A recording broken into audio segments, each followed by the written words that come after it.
বন্ধুরা, কেমন আছে সবাই? আজকে আমরা শিখতে চলেছি টেন্স। টেন্স কি তোমরা কি কেউ জানো? টেন্স কি? টেন্স হচ্ছে সময়ের কাল। টেন্স কয় প্রকার? টেন্স হচ্ছে 3 প্রকার: পাস্ট, প্রেজেন্ট এবং ফিউচার। এরপর যদি আমরা টেন্সের ভাগ দেখি, প্রেজেন্টটা প্রথমে আসছে, পাস্ট, তারপরে ফিউচার। এরপর প্রাইমারি টেন্স হয়, আমরা সবাই জানি।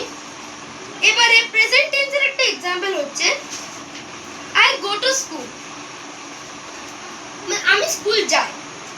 ইয়েস্টারডে এটা হচ্ছে পাস্ট টেন্সের, যেমন আই ওয়েন্ট টু স্কুল, আমি স্কুল গিয়েছিলাম। টুমরো এটা যে একটা एग्जांपल দিলে হচ্ছে I shall go to school, মানে আমি কাল স্কুল যাব। তারপরে প্রত্যেকটা টেন্সেরই 4টা করে ভাগ থাকে। যেমন পাস্ট টেন্সের হচ্ছে simple past, past continuous, past perfect, past perfect continuous. প্রেজেন্টের হচ্ছে সিম্পল পাস্ট, যদি প্রেজেন্টের করা হয় তখন simple past, simple present, simple future. Continuous এ past continuous, present continuous, future continuous. Past perfect, past present perfect, future perfect. Past perfect continuous, present perfect continuous, future perfect continuous. এরপর প্রত্যেকটা আমরা কিভাবে বুঝবো? প্রেজেন্ট টেন্স, প্রেজেন্ট টেন্স মানে যেটা এখন চলছে, যেটা এখন করা হচ্ছে। এবং পাস্ট টেন্সের করা মানে বোঝায় যে ওটা আগে অতীতকালে হয়ে গেছে।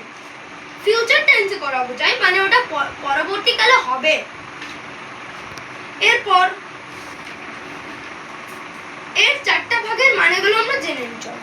সিম্পল পাস্ট, যেটা আগে হয়েছে মানে আগে হচ্ছিল। পাস্ট কন্টিনিউয়াস, যেটা আগে হচ্ছিল, কোন একটা টাইম ধরে হচ্ছে ছিল, এখনো হচ্ছে সেটা। তারপরে পাস্ট পারফেক্ট কন্টিনিউয়াস হচ্ছে কোনটা কাজ চলতে চলতে স্টপ বা চলতে চলতে বন্ধ হয়ে গেছিল, সেটা বলা হয় পাস্ট পারফেক্ট কন্টিনিউয়াস টেন্স। তারপরে পাস্ট পারফেক্ট কাকে বলে?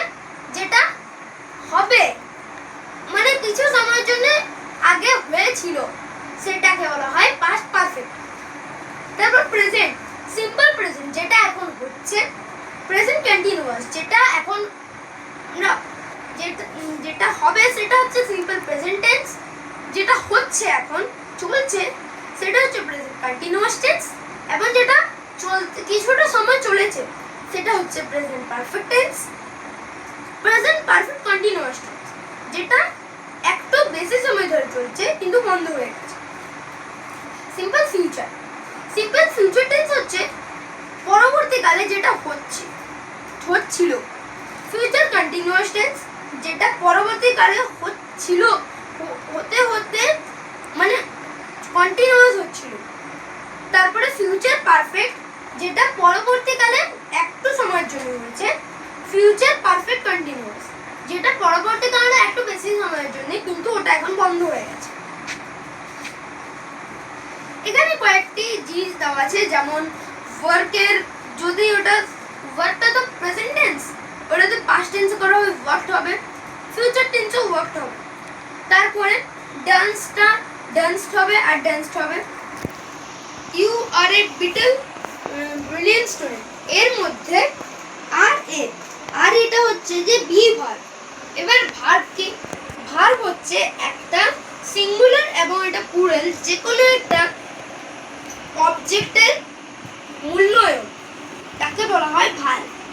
এরপরে they do not work on Sundays, এটা একটা ফ্যাক্ট বোঝা যাচ্ছে, এটা একটা ফ্যাক্ট এর verb. She dances very well, সে নাচে খুব ভালোভাবে, এটা একটা ফ্যাক্ট বোঝাচ্ছে। You are a brilliant student, কেমন স্টুডেন্ট? ব্রিলিয়েন্ট স্টুডেন্ট, এর জন্য এটা একটা সেট হচ্ছে ব্রিলিয়েন্ট স্টুডেন্ট। তারপরে I everyday brush my teeth, এটা হচ্ছে এভরিডে আছে, তাই এটা রুটিন। একটা আমরা প্রতিদিন ব্রাশ করি, এটা হচ্ছে routine. Mother reads the Ramayana, আমার মা প্রতিদিন রামায়ণ পড়ে, এটা হচ্ছে একটা হ্যাবিট। ভাই ও মা প্রতিদিন রামায়ণ পড়েন। তারপরে প্রেজেন্ট কন্টিনিউয়াস টেন্সের যেমন my sister is going to open the বুকে, আমার দিদি বুকেটা খুলতে যাচ্ছে। তারপর যদি দেখা হয় এবারে প্রেজেন্ট পারফেক্ট টেন্স যদি দেখা হয়, ওটা কিছু সময়ের জন্য চলছিল। The tiger have been seen a tiger. I have been seen a tiger. মানে আমি কিছু সময়ের জন্য টাইগারটাকে দেখেছিলাম। তারপর পরে চলে যাচ্ছি, এবারে আছে আমাদের নাউন। নাউন কাকে বলে? নাউন হচ্ছে কোনো একটা কাজের কোনো একটা কিছুর নাম, যেমন কোনো একটা জায়গার নাম, কোনো একটা মানুষের নাম, কোনো একটা অ্যানিমেলের নাম বা কোনো একটা থিং এর নাম। এরপর নাউনের কমনলি দুটো ভাগ থাকে আর ইনসাইডলি 6টা ভাগ থাকে। আমরা আজকে দুটো পড়ব, সেটা হচ্ছে যে কমন নাউন আর প্রপার নাউন। কমন নাউন হচ্ছে কোনো একটা নাউন যেটা কোনো নাম নেই, মানে ওটা বাবা, মা, দিদি, দাদা, ওগুলোর কোনো নাম নেই। ওগুলো দিদি কতগুলো থাকতে পারে, দাদাও কতগুলো থাকতে পারে, মাও কতগুলো থাকতে পারে, বাবাও কতগুলো থাকতে পারে।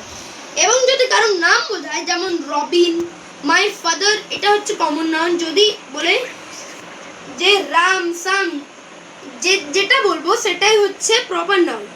যেমন প্লেসের নাম, যেমন কলকাতা, দিল্লি, এগুলো হচ্ছে একটা প্লেসের প্রপার নাউন। এগুলো কমন নাউন হচ্ছে যে বারে যতটা আমাদের হয়েছিল, যেমন প্রপার নাউন এবং কমন নাউন। এবারে আমরা করব কালেকটিভ নাউন। কালেকটিভ নাউন হচ্ছে অনেকগুলো পেয়ারের জোড়া।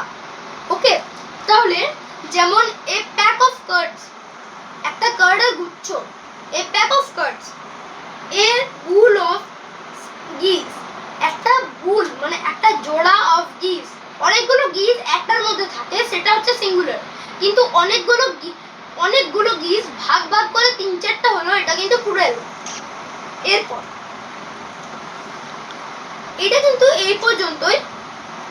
তাহলে যদি এই ভিডিওটা ভালো লেগে থাকে তাহলে আপনারা লাইক, সাবস্ক্রাইব এবং যদি আরো পেতে চান এমনি পার্ট, তাহলে আপনারা এই চ্যানেলটাকে বেল আইকনটা ক্লিক করে রাখবেন।